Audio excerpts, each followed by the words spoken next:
Lift him up, May 26. Results of obedience to physical laws.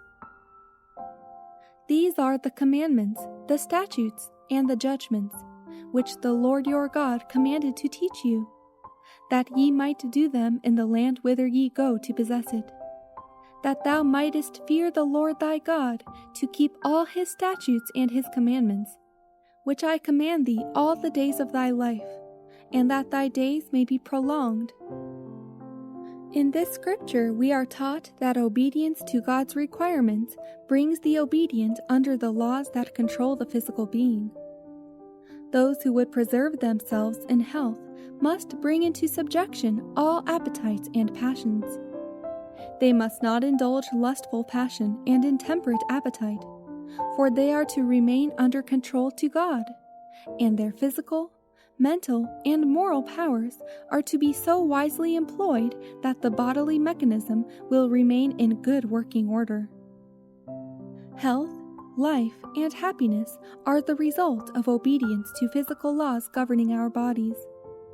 If our will and way are in accordance with God's will and way, if we do the pleasure of our Creator, He will keep the human organism in good condition and restore the moral, mental, and physical powers, in order that He may work through us to His glory. Constantly, His restoring power is manifested in our bodies. If we cooperate with Him in this work, health and happiness, peace and usefulness are the sure results. And the Lord commanded us to do all these statutes, to fear the Lord our God, for our good always, that He might preserve us alive, as it is at this day. And it shall be our righteousness, if we observe to do all these commandments before the Lord our God, as He hath commanded us. The fear here spoken of it, not a servile fear, but a godly fear.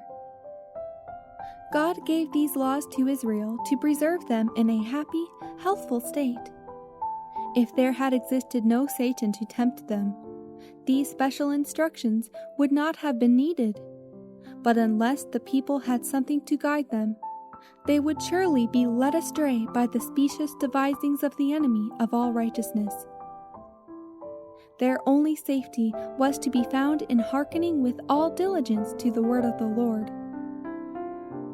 Parents who desire to train their children aright should heed the instruction given in these scriptures, and allow their little ones to do nothing in disregard of God's commandments so plainly given. Let fathers and mothers faithfully teach their children these precepts, and impress upon their tender minds that fact that in obedience there is life, health, happiness. The great object we should always keep in view when obtaining a knowledge of God's laws is that we are to become acquainted with His will in order that we may obey Him.